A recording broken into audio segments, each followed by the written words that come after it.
So I was going to bring several different varieties of lettuce to show today. I made a little boo-boo kind of lesson learned. I knew better. I don't know what I was thinking. So this morning when I went to go pick this Tehama lettuce, which is nice and big and pretty, had a little kiss of frost on it. And I cut it. Yep. And when that happens, you best to just let that melt and then harvest it later in the day. So you don't need to be handling what's got frost on the leaves is what you're trying to say here. And you surely don't want to do like I did and wash it off and hit it with water when it's got frost on the leaves. And you can see a little bit of that kind of damage I created right there. But anyway, you can tell without that little bit of frost damage that it is a big old pretty head of lettuce. Now this lettuce here has a more upright, you can tell there, it has a more upright growth habitat than some of the others that we sell. Yeah, habit. Habit. Yeah, anyway, so the butter crunch, and I showed this in a previous video I did, kind of sprawls out and then wraps. This one kind of does grow up taller. Now some of these, because we've had some heavy rains, some of these bottom leaves were a little dirty, but they clean up pretty easily. So this is so I'm assuming crown rot would be less of a problem on this variety as it would some of the rest of them. Probably, yeah. Because it gets more air circulation, it dries out more the crown of the plant. I don't have a lot of crown rot issues, to be honest with you. Not at least with these varieties. I may have had several years ago, but with these varieties that we carry them and grow, and I haven't had any issues. So it can be an issue on some of those that really sprawl out on the ground and take up a lot of space there that are prostrate growing type habitats. Habitats, that's right. Yeah. So I've got 4 or 5 different varieties getting ready. These things right here are been doing good for me. I got to get some more lettuce started in the greenhouse to follow up behind those, but these have been holding real well. Yeah, I like that variety there.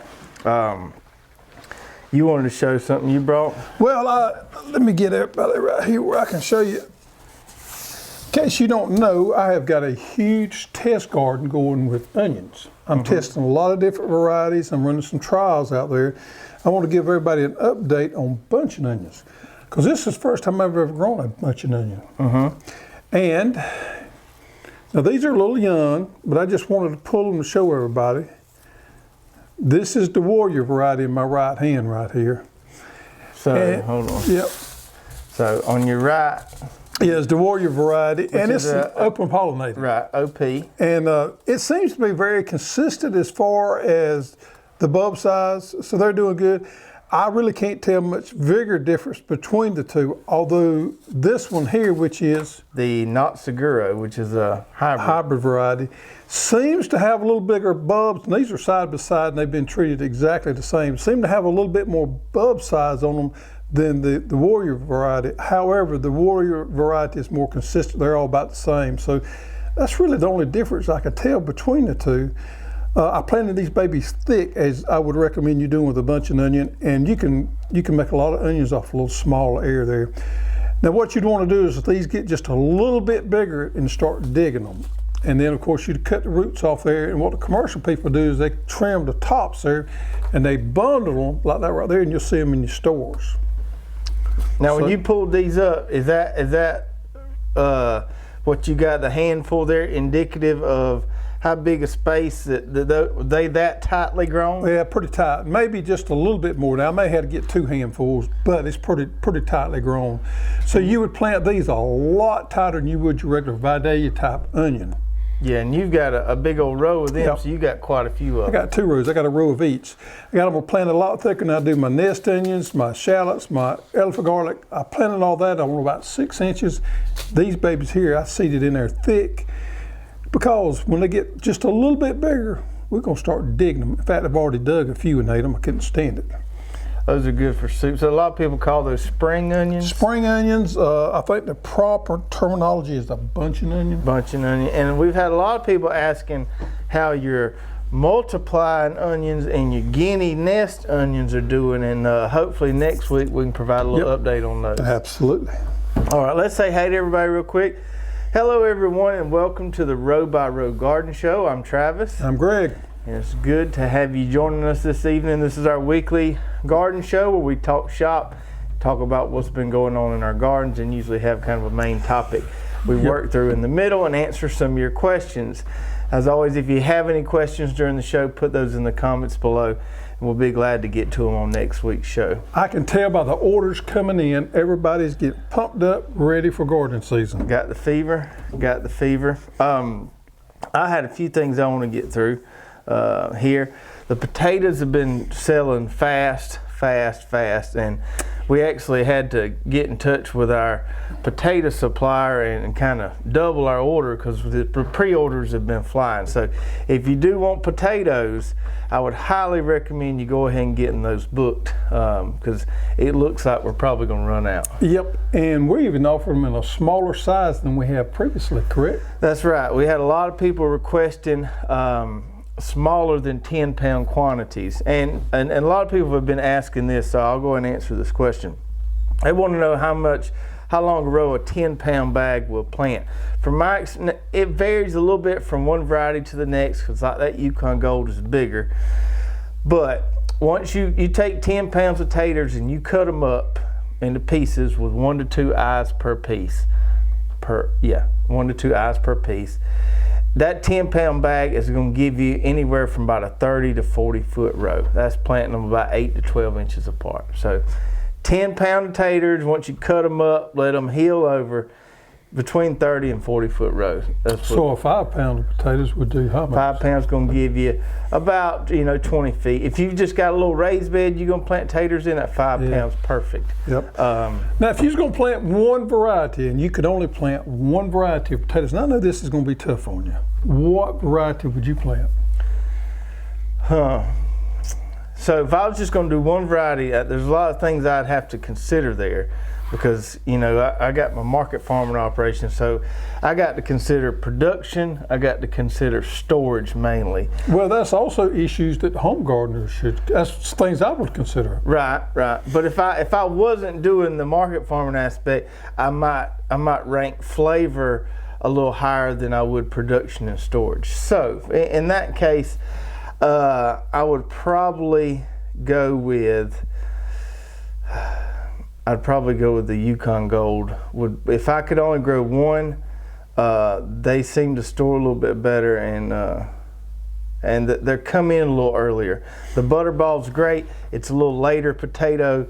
I can get those potatoes in early when people are wanting them for my bags. That helps. Yeah, hands down for me, it'd be the Yukon Gold. Now the fingerlings, I'm really excited about. Yeah, those. I love the fingerlings. And a lot of times you say fingerling potato, people think small, but these fingerlings we're going to have are nice big old taters there. A couple other things. My English peas, which have been testing my patience, have finally started blooming, and I think I'm going to get some English peas on them. They about need a waist high. That Hortonova trellis is holding them good, and looks like we ain't gonna have any hard freezes in the next 2 or 3 weeks, so we should be good. English peas always test me. I pretty much had a crop failure the ones I planted in the fall of the year. About every other crop I plant, I make a crop of. And about every other planting fails for me. But it's one of those things that's worth the aggravation because they are so good to eat that I continue to plant them. But that and Fort Hooks to me is one of my things that really try me a lot is English peas and Fort Hooks. I have a lot of crop failures with those two. Maybe something I do, I don't know. But they can be finicky about when they come up, germination, they're real finicky about the weather. It's tough down here because our weather isn't very consistent. Right. We don't have a consistent cold season, and in spring, we can snap hot real quick after being cold. A couple other things, the Savannah mustard, I did a video on that on Wednesday. If you haven't seen that, go check that out. I did some trials there comparing it to some tot soy, which don't get me wrong, I love the tot soy. That Savannah mustard is the fastest growing green I have ever seen. It outraced that tot soy 2 to 1. We grew some of the Expo several years ago. Yeah. When we grew it there, we let it get big and we harvest it like you would like a broadleaf, but I'm growing it on the beds and doing a cut and coming in. And excellent variety. Hope to have that on the site. And it's got a really good flavor also. It does. And the stems on it don't get really tough. You eat the whole thing. You don't have to destem it. So that should be coming towards the end of the month. We've got some, let me take a minute and talk about some seeds we got coming. We got lots of seeds coming. So we've added a lot of stuff, but by the end of January, we hope to be I'm gonna add several more sweet corn varieties. Now we got that Honey Select sweet corn you grew last year, which is a triple sweet, which you couldn't hardly bear to eat it. You just eat so much of it. Didn't care for it whatsoever. And so we got that Honey Select, which is a yellow triple sweet, and then I'm also adding 2 bicolor triple sweets, one called Providence, one called Primus, and then we've got a white triple sweet called Avalon. So several more triple sweets in there. Lots of corn varieties coming. Let's see, what else do I have? Okay, let me talk about southern peas just for a minute. Okay. So southern peas we don't have in. We have them booked. We're expecting them in by the end of the month of January. That's just normal on the pea thing. You can't get them before then. So don't get all crazy if you go on our website and the southern peas are not on there and not available the variety you want. They are coming in January, and we have some zippers coming. Now zippers have been in real short supply the last couple of years, but we got plenty of zippers coming. We got several new varieties coming. So be a little patient there. At the end of the month, our southern pea varieties being here, and you can go ahead and order them. I would suggest you go ahead and order, especially if you want some zippers, go ahead and order them because we expect to sell out on those pretty quick. Yeah, as soon as the zipper's in stock, we'll let everybody know. That seems to be the most popular variety. We're also adding, black eye pea variety. We're adding top pick pink eye, Texas cream 40, and white acre to what we already have. So we'll have about 8 what we call field pea varieties. Southern peas, field peas, yeah. I want to talk about a couple cucumbers that we're going to be adding towards the end of January. And this kind of blew my mind, and this is why I picked these two here. So one's a slicer, and one is a pickling variety. And these are the most disease-resistant cucumbers I have ever seen or heard of in my life. When you say disease-resistant, give me an idea. You're talking about powder and downy? Well, I'm about to tell you. Okay. These things are resistant to diseases I haven't even heard of before. Really? Oh, let me go through them here. Okay. So we got one called Diamede, which is a slicer, and then we got one called Max Pack, which is a pickling variety. And I've grown Max Pack before. Haven't grown Diamede, but I've heard really good things about it. So let me go through what this is. These are resistant to. Both of them have kind of the same disease-resistant profile. Scab, gummosis. Gummosis? Yep. It's a new one on me. Anthracnose. Yeah. Powdery mildew. Yeah. Downy mildew. Yeah. Cucumber mosaic virus. Yeah. Angular leaf spot. Papaya ring spot virus. Yeah. Watermelon mosaic virus. And zucchini yellow mosaic virus. So just about anything they could get, they're resistant to it. And I think this is going to be a great one. You know, you talked about New Year's last year. You wanted to do your succession planting better. Plant you some of these in early spring. And then you can get, because they're so virus resistant, you're going to be able to hit them on another slot there around May. Plant you another round of them and maybe make it on into August a little bit. Now, I won't say you can do anything between August and September with them, but you could probably get 3 crops of these early spring from say May to August, and then in the fall, plant you another round maybe late September. Or some of these boutique cucumbers that we have, such as the lemon. You could grow that in the springtime when your pressure wasn't as high. Earlier in the springtime, but you're first planting in the spring, and then you could switch over to these varieties. That might be something I do. Because I do like the lemon. I like it a lot. But it doesn't have a lot of, it's worth growing. It doesn't have a lot of disease package on it, but it's a very unique and different cucumber. Got a good taste to it. Yeah, grow it first and then switch over to some of these high powerful disease-resistant varieties. That's right. So the Diamede, the slicer, is gynoecious, which means it's got almost all female flowers, really productive. And then the Max Pack is actual monoecious variety. So you, with the gynoecious types, we've talked about this before, you kind of want to plant at least half the pack to make sure you get that pollinator out there. With the monoecious, like the Max Pack, you can plant just a few of those, and it's really productive as well. Cucumbers, man. Cucumbers. I've also got a variety of tomato coming called Summer Pick, which has a really good disease package, and it's also nematode resistant. Is it a beefsteak type? Yeah. Thing? Okay. So really good canning tomato. One more thing, I want to talk about this flower here. And I'm gonna give everybody at home some homework. So this is a variety that we have on the site currently. And this is called Lacy phacelia. Lacy phacelia, yeah. Lacyphacelia. Now this is kind of a multi-use flower. You can grow this as a cut flower, but in Europe, they've been doing a lot of experimentation when using it as a cover crop, and I'll tell you why. Okay, so why this thing is so powerful and so important. So first of all, somebody at one point in time compiled a list of the top 20 pollen producing flowers out there, and this is on the list. So it produces a ton of pollen, great for feeding bees if you've got bees, or even attracting bees. This one does really well at establishing really fast mycorrhizal associations in the soil. So it's going Which is beneficial fungi. Right. So it's going to do a lot of good stuff for your soil. It also has a really elaborate root structure. The roots can penetrate up to 30 inches deep. Wow. In the soil. So it's going to just tickle your soil and do great things for it. Tickle your soil. I like that. It's also a nitrogen scavenger, 15 to 20 units per acre. So not a huge amount, but still some benefit there. It's going to reduce harmful nematodes, so it has some nematode reduction properties. It does really well in the heat, but it's also cold hardy down to 18 degrees Fahrenheit. Wow.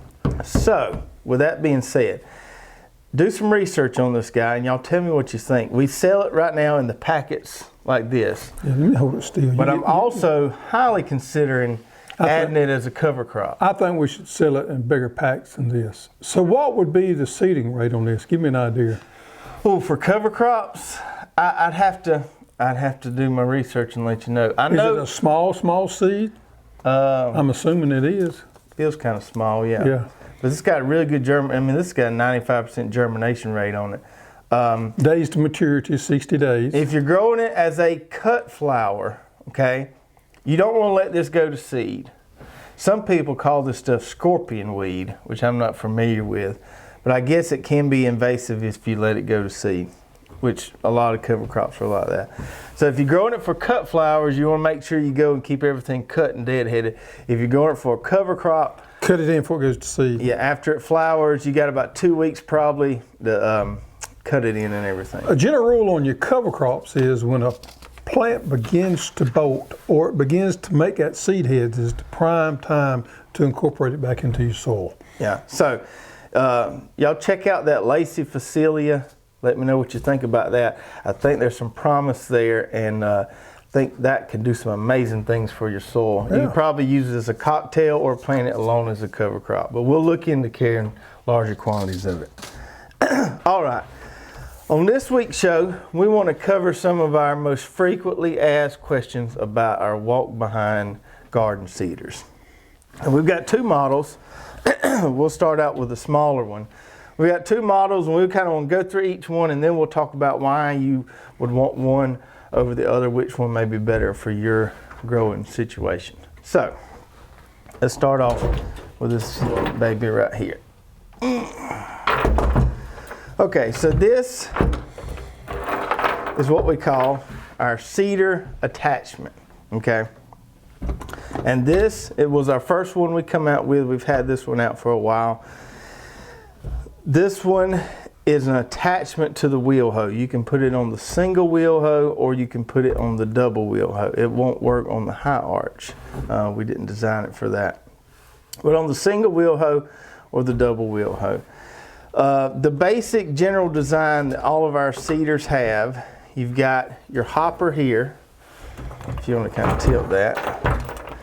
Inside the hopper there,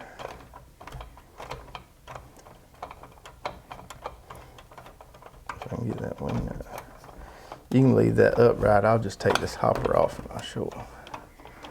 I'm beginning to wonder if you're going to get it off. There you go. There we go. So the hopper looks like this. This is going to hold your seed. Okay, the center hole is what sits on there, and then this is your seed drop hole, which drops down there. Your seed is going to drop to the ground. Then you got your seed plates that are going to go inside this hopper, so they're going to sit flat and they're going to spin around.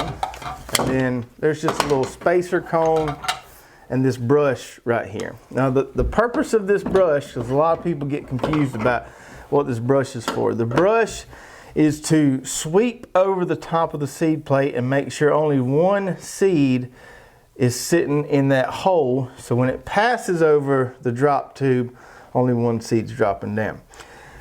A lot of people will call us and say, something ain't working with my seeder, all my seeds is getting stuck in my brush. If seeds are getting stuck in your brush, that means the brush is doing its job. That's what it's supposed to do. So if they're getting stuck in there, you know, that means it's cleaning the top of that plate like it's supposed to. It also, excuse me, holds, when you put pressure on this, it also holds that seed plate down so that you don't get any seeds underneath it. You have to adjust it so that you don't have it too tight, but you got it tight enough that it is holding that seed plate down. On the top of this brush here, there's a little sticker that says, do not over tighten. However, sometimes that's not enough. When we say do not over tighten, you want to spin it down till it barely touches the top of this plate here. It probably should just say do not tighten instead of do not over tighten. All you want to do is make sure that brush doesn't fall out. You see it's in that groove there. As long as that brush isn't coming out of there, it's fine. If you get this thing real tight or too tight, you won't be able to turn your back wheel, and it's going to cause a lot of problems for you. All right, so we have 6 seed plates that comes with the seeder. Number 1 is this one right here, which is ideal for turnips, mustard, collards, all you small seeds. It's got a little lip on there that helps keep those seeds from getting down below it. So there's your number 1 seed plate. Your number 2 seed plate, it also has a black lip on there. It's more of a square hole for your larger, smaller seed. Onion, stuff like that. Then probably the most used seed plate is number 3 and 4. And we go to a machinable plastic, or white plastic on these. And these are wonderful for like small round seed. Okra, things like that. Pelleted carrots, your pelleted beets. Let me see it, number 3. And number 3 is all, I like the number 3 because it's, when I go to make me a custom plate, it's a lot of times the one I start with. So like if you saw my video on how I make a plate for pro-cut sunflowers, I start with the number 3 and make them bigger. It's kind of, it's the one I find myself using and customizing the most. So you see the holes in the seed plate there, that dictates how far apart your seeds are planted. So every time this seed plate makes a revolution, your seeder has traveled 19 inches. So you want to divide these holes in 19 inches, and that tells you what your spacing is. So if you got like this plate right here, it's got 6 holes in it. 19 divided by 6 is a little over 3 inches. How about 4? Now this one's 4. This is the one you use for your small sweet corn. Okay, so 20 divided by 4 would be 5. So 19 divided by 4 is almost 5 inches. You always got to have an even number unless you get down to 1 hole. So all your holes have to be an even number until you get to 1. And this is another question we get a lot. So people ask, how far apart can I plant something? Can I set it to plant 4 feet apart? 19 inches is the furthest apart you can plant. That's what it will do if you just put 1 hole in this plate here. Let me turn it around and show kind of the drive mechanism here. So on this seeder attachment, you see it's got this wide rear wheel here, which does a great job of packing. All of our seeders have this chain right here, and what the chain does is just a drag chain. It's going to cover that seed with soil, and then this wheel is going to pack it down so you get nice seed to soil contact. So as you're driving along there, this guy is turning this chain, which is in turn turning that seed plate inside the seeder there. This is where you adjust your depth right here. So this has got a little spring on there, and you move this out and you can move it up and down, and that's where you adjust your depth of planting, and you can adjust it every 1/4 inch. So those notches right there adjust on the 1/4 inch, and you can put it down further as you like. Most time on garden planting, we have a lot of people that may want to plant 1.5 inches. That's really no need for that in a garden situation. Now in a field situation where they plant field corns, I understand why they do that. The garden situation, I don't ever plant anything over 1 inch. But because we have irrigation. Yeah, so you're gonna water and get it up. So there you have it. That's got a shoe opener on it that kind of pushes through the soil and it kind of opens it up and your seed drops right in here. So on both of our seeders, this hopper and everything in it is the same. And the seed plates. And the seed plates are the same. The depth adjustment, although it's done a little differently, is pretty much the same. The big differences between this one and the one we're about to show you is this furrow opener here. So this, like he said, is called a shoe, and it basically works like a knife. Okay, it's gonna cut through there. And then this rear wheel here, and the overall height that is to the ground. So this guy right here is designed for firmer soils, okay? It will not do well in fluffy soil. So if you're the type of person, the weekend warrior, that likes to go out there and run a tiller through their garden and come right behind it and plant it, this is not gonna work well for you. The reason is because it's lower to the ground, and just like if you walk out in that fluffy soil, your feet sink down, this thing's gonna do the same thing and not get very good traction. So this is more designed for firmer, clayish type soil. Or non-tilled seed beds. Some of you market farmers that have those seed beds where they're just kind of top dressing them with compost and planting into them, this works great. So the other thing is you can't plant directly on top of drip tape with this guy because it's got this knife opener here which is going to slice into it. So this one designed for firmer, not freshly tilled soils. I use this one a lot because I don't till my soil. Even though I have sandy soils, I don't till them a lot of time right before I plant. I'm just using the wheel hoe. This one works fine for me. But if you've got real fluffy, or if you fluff it up, you're not going to want to use this one. Okay? Let's move on to number 2. Whoa, whoa. Okay. Of course, we don't have the handles on this because, well, we don't have room. We don't have room. So this is our garden seeder, and same hopper mechanism here. And I want to talk about this little cap right here. And a lot of times people send us pictures of them seeding, and I don't know if they think the seed's going to fly out of there or what, but a lot of people will plant with this cap on there. Yeah, that cap is really the way I use it. I just use it to store my cedar to keep the trash and everything in it. I like to see my seeds moving around in there, so I take my cap off when I'm planting. Use this as a dust cover, and then I use it down here when I'm testing my seed plate. Yep. When you're running your cedar, don't put this on there. Leave this off so you can see what's going on there. Now what we have here is a dedicated cedar. This is all this will do. It's got 2 handles, wood handles on it right there. And this is the cedar you leave out there and it stays the same. There's no attachments or anything on it. When you get ready to plant, put the correct seed plate in it, go out there and go to it. It has some benefits over the other one that we just mentioned. However, it does cost more because you get a lot more metal here with this one, and it is a dedicated cedar. Number 1 is the way it opens the fur. And you can see here where my hand is spinning. These right here are discs. And these discs have bearings in them and they spin. So these are great if you got some type of organic matter in your soil. They'll roll right over it, and they're a lot more forgiving than the shoe opener is, because the shoe opener is going to catch and snag all your organic matter, and you may have to stop every now and then and clean it off. With this one right here, it will roll right over and keep on going. It is not a no-till cedar. Right. You have to have a prepared seed bed for it. Right. The benefit of the rolling coulters, like you mentioned, it handles trash or organic matter well. It's also going to allow you to plant on top of drip tape. One thing it will not do very well that the other cedar will is if you've got a really hard seed bed you're trying to plant into.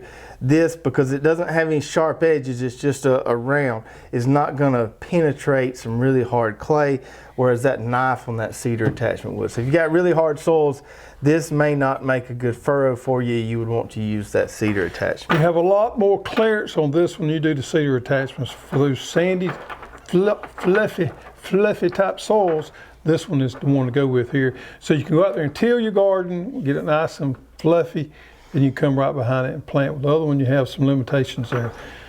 Drag chain, just like we have on the other one, we have a bigger wheel, and this wheel is what drives it. The gears are on this side over here, and but the ratio and everything's the same as far as the seed plates. 19 inches divided by the number of holes in the plate gives your seed space. Same seed plates you use right here is your depth adjustment. Instead of the notches on the other one, you got this right here that this knob that you move up down. You have indicators right here that show you where you at, and those indicators are set on 1/4 inch increments as well. So this puppy right here weighs about 36 pounds, and a lot of people will ask us, so why is your cedar better than any other cedar out there? And one of the main things is made out of powder coated steel, and because it's 36 pounds, this thing is easy to push in a straight line. I won't mention the name, but there's the cheap cedar out there that you can go get for $100 at Walmart or your local hardware store. It is not very stable. It's hard to push in a straight line. This thing right here, the handles, they come up nice and high. They're adjustable. This thing is just comfortable to we also have an optional row marker for both of them. We forgot to mention that. Yeah. The kickstand here works great when you're testing your seed plates. Also, if you're not using it, it stores standing up, as you see here. I like the kickstand because then I can put some underneath here. I can spin the wheel. I can test my seed plate before I get out in the field. I like it because I can get to the end of the row, kick it up on my kickstand. I can sit on my bucket and take me a break. Take you a break. That's right. That's right. Now, in some cases, I will tie up this kickstand up here. So this thing just kind of drags behind this wheel. On crops that are planted anything more than 6 to 8 inches apart, the kickstand's not going to do anything. If you're wanting to plant wheel to wheel like I did on those beds in that recent video, you can take a zip tie and tie that baby up right there, and you're good to go. All right. So those are our 2 cedar options, and if you have any questions about either of those that we didn't answer, let us know in the comments below. I think I answered kind of all the most frequently asked questions that I wanted to cover. You did touch on the no-till deal. We get that question a lot, folks. I'm not aware of any walk-behind cedar out there, ours or any other brand, that can plant into a cover crop residue that has it, or an unbroken soil layer. All of your no-till planters, your seed drills, they make some smaller ones to go behind the tractor, but most of the ones you see around here are absolutely massive that they use for cotton planting. Yeah, on both of our cedars, on your carrot seed, your beet seed, and your lettuce seed, if you're gonna plant those with a cedar, you need to use a pelletized seed, and we actually sell those seeds in a pellet formula. So if you do plan on doing that, just keep that in mind, that you're going to need pelletized seed to run through there on that. Those seeds are just terrible in a cedar anyway. That's the reason they pelletize them, is because they have to have that for mechanical planters. Zinnias, won't work well in there, but you can do sunflowers. You can make a plate to plant just about anything. I won't say anything, but just about anything. The light, fluffy flower seeds is a problem. But your round type seeds like your okra, your collards, any of those seeds like that does a wonderful job on them. Yeah, and you always want to test that seed plate before you get out there and plant. It's going to save you a lot of headache. If you get out there and you say, well, this thing ain't dropping any seeds, folks, it's simple gravity. This seed plate sits like this. Your seeds are right here. If the hole's big enough, they're going to fall through it. So, got to make sure your seed plate's right. And there's no such thing. We can't make an one size fits all seed plate for corn or anything, because when you go from a Silver Queen, which is a standard, which has a larger seed, to a sugary enhanced, has, like Ambrosia has a little smaller seed. You go to a triple sweet's even smaller, and a super sweet's even smaller than that. So, and beans, you see that too. Peas, zipper cream is a lot bigger than a white acre pea seed, so you got to account for that. But we make that easy to do with those machinable plates. Yep, you can customize it, make it work for you. Let's get into some questions. All right, before we do that, If we answer your question on the show, send us an email to cussserve@hosstools.com with your address, and we'll be glad to send you a nice little prize. What we got this week? So Barry Wooten wants to know, I have just redesigned my garden from one large 100 by 100 to 6 32 by 32 plots. What do I plant in the 20-foot walkways, or should I just let Mother Nature take care of it? I think that's supposed to say 10. I might have had a typo. 20-foot walkways. Yeah, I think he said 10. So let's say 10. So sounds like Barry is making him a dream garden. Sounds like it. So he took his 100 by 100, put it in 6 subplots. I highly recommend doing that. Makes it so much easier to use. Now, as far as the walkways, you did yours a little different than I did mine. So where my dream garden was, I had centipede grass there in between them pine trees I pulled up, and it was pretty well established. So once I got the pine trees out of the way, even though I heralded it up pretty good, once I got my plots established, I was only working within my plots. That centipede came back pretty quick once the warmer months hit. And so I didn't have to actually seed mine. Now, you did seed yours when you did yours several years ago. Yeah, I got 6-foot walkways, which I wouldn't recommend anything any narrower than 6 foot. I think 6 foot is going to be the minimum you need to go with. You wish you did 10? I think 10 is probably a good number to go with.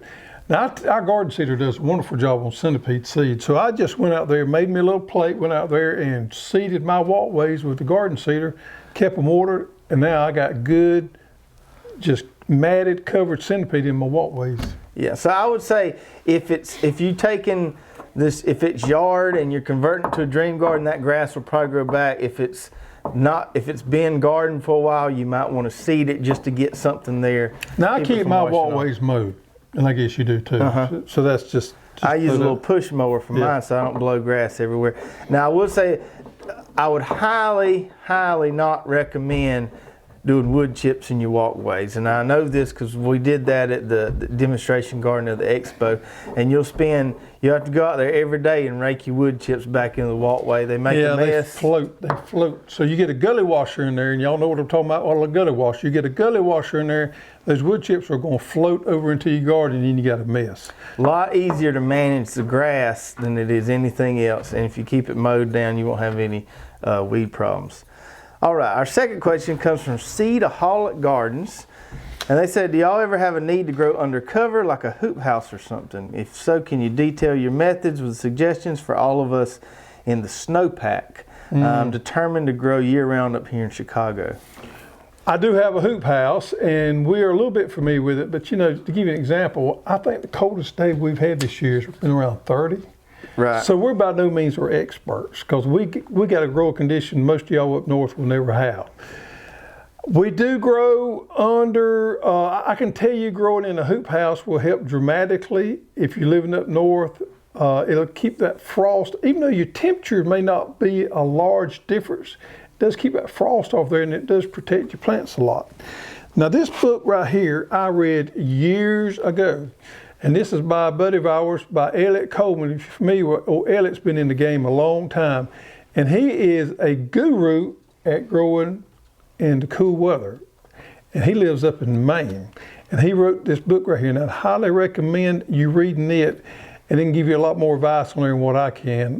Matter of fact, if you, Seedaholic Gardens, will send me your address, I will send you this book right here. This is the one. This is the best one I've ever read on growing cool season crops up north. And talking about our hoop house, which we don't have a cover on it now because the hurricane got it. When it did have a cover on it, we mainly used it for. It was really nice to get. You could grow a crop of squash in January, February. We could have squash. Summer squash. Yeah. Now, as soon as it gets hot in May, you can't even grow a pigweed in there. It's so hot. But it works good for spring and late fall planting. Well, honestly, this is what I'm thinking about doing this year. I think about going just the opposite and putting shade cloth on it for the summertime, because I think that would be more beneficial for us as deep south as we are. I think that shade cloth is going to be more beneficial than the polyfilm would be. So you can grow some lettuce in there earlier than you normally would be able to. That doesn't sound like a bad idea. Okay. All right, number 3 comes from Jim Hammond. He says, another good show, guys, and you have me thinking about growing potatoes, which I've never done before. How big row length, he's speaking of, will one of your sampler packs plant? So I kind of answered this question before, but I want to delve into a little bit more with this respect to the sampler packs.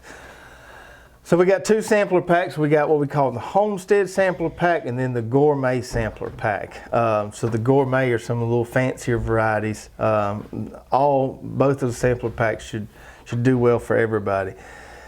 So the sampler pack has 4 varieties, 2.5 pounds of each, 10 pounds total.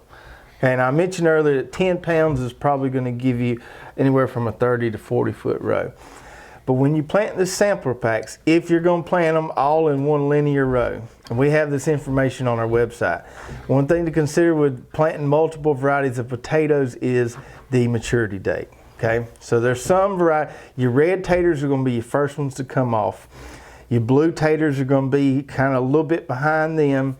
Then you got your Yukon Golds, and then you got your Butterballs. That was my experiences last year.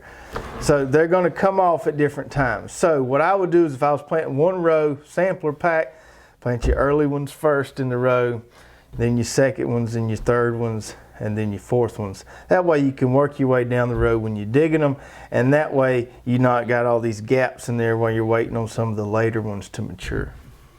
So if you live in Florida in Zone 9, you need to be getting your potato spot ready, because before you know it, it's going to be time to plant those potatoes.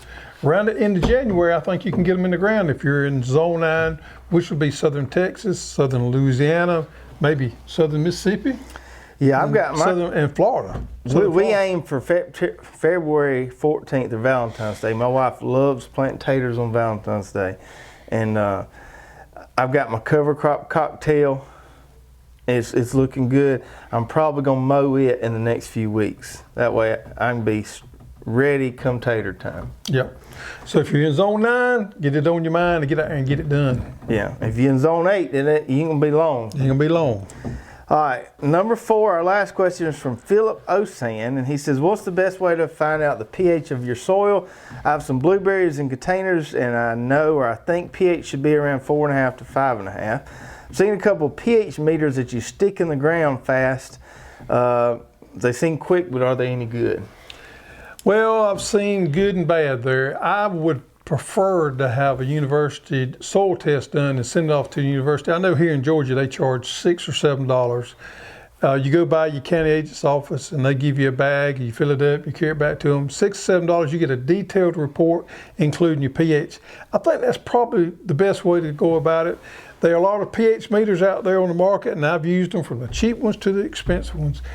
And they can be pretty good, and then sometimes they could not be pretty good. And the only way you can know that is if you do a lot of testing and compare the two, and I've done that. I know they can be kind of sporadic. So I would recommend going with a university soil test or either a private lab soil test and find out what that pH is. pH is one of the most important things you need to know about your garden. One other thing about pH. pH doesn't, some people think that pH can kind of quickly or rapidly change. pH is pretty well buffered in the soil. Over a long period of time it can change, but it's not gonna change really fast. It's more of a slow process. And if you do need to raise that pH, you're looking at a 3-month time period from when you apply lime to actually activate and have that full effect on the soil. I've got about I think it's about a $20 to $30 pH soil probe company gave me to try out. And my opinion on the probes is they're good at letting you know if you're close or not, okay? Or on the flip side of that, letting you know if you're way off. So the probe is not going to get it down to the exact number, but you can use that to say, whoa, something's way off here. I need to get a soil test and now I know exactly how much lime to add. I wouldn't use a probe to tell me how much lime I need to add or how much I need to adjust it, but the probe could tell you something's way out of whack. Yeah, but the soil test is also going to give you an idea where you're adding your potassium and your phosphorus. Right, the soil test is advantageous either way. Yeah. All right, so that is going to do it for tonight's show. Lots and lots of stuff. Don't forget to go check out that Lacy phacelia flower. Do a little bit of research on that, what they've been doing in Europe with that as a cover crop. Really interesting stuff there. Hope everybody enjoyed the show tonight. And if you did enjoy the show, give us a big like, give us a big thumbs up, and a big share. If this is your first time watching us, don't forget to hit that subscribe button and that bell notification down below. And we will see you guys next week, where I think we're going to talk about some seed starting boo-boos. Boo-boos. And it's getting that time. So hope you guys have a good weekend, and we will see you next week. Take care.